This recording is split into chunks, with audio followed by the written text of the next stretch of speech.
Kabajamuuf jaalatamoo daawwattoota keenyaa bakka jirtan maratti nageenya keenya kan kabajaaf jaalalaatiin akka butin jecha oduu isaati kanaaf qabanne isiniif dhiyeessinaa oduu waliin kan isin faana turu an abdishiidha. Akka xumura qophii keenyaatti waliin turaa isiniin jenna. Yeroo ammaa magaalaa Finfinnee keessatti feestaalii yookaan pilaastikiin horkamuunsaa ni yaadatama. Kanaan ol qabatee jiraattonni naannichaa rakkoo garaagaraa keessummeessaa jiraachuu maddeen himan. Akka jiraattonni naannichaa tokko jedhanitti biddeen duwwaa bitachuuf illee gaafa suuqii deemnu laastikii waan dhibeef manaatii shaanii yookaan kuuraa qabannee suuqii deemaa jirra jechuun himan. Kana qofaatu hin ta'in daabboollee gaafa bitannu waraqatatti maranii waan nu kennaniif mana gaafa geenyu daabboon nurkatti gogee daabboo gogaa nyaannaa.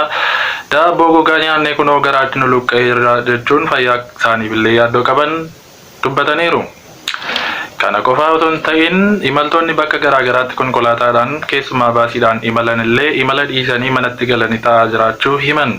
Kanaan wal qabatee waajjira abbaa taayitaa fi geejjiba Oromiyaatti gaafa bilbillu waajjirri abbaa taayitaa fi geejjiba Oromiyaa akka jedhanitti imaltoonni bakka garaagaraatti imaluuf manaa baatan utuu manaan bahin pooppoo qopheeffadhaa pooppoo qabadhaatii baasii keessan seenaa jechuudhaan dubbataniiru. Pooppoo malee konkolaataa seentanii konkolaataa keessatti waan hin taane guutanii qilleensa faaltanii yookaan qulqullina naannoo faaltanii argamtanii jennaan dhimma mataa keessanii kana booda pooppoo qabadhaatii konkolaataa seenaa jechuun dubbataniiru.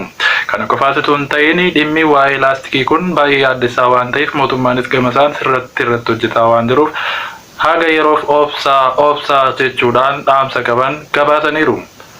Oduu namaaf qabannee kanneen hangammaatti turanii akka xumura sagantaa keenyaatti nu faana ta'uu keessaniif ulfaadhaa isiniin jennaa galatooma.